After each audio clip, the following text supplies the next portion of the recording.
拉一下门，门一打开，然后离开车自动锁门。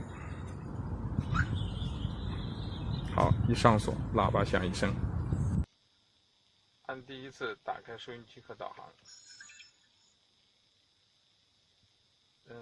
按键灯是1秒钟闪一次。按第二次，收音机、仪表都通电。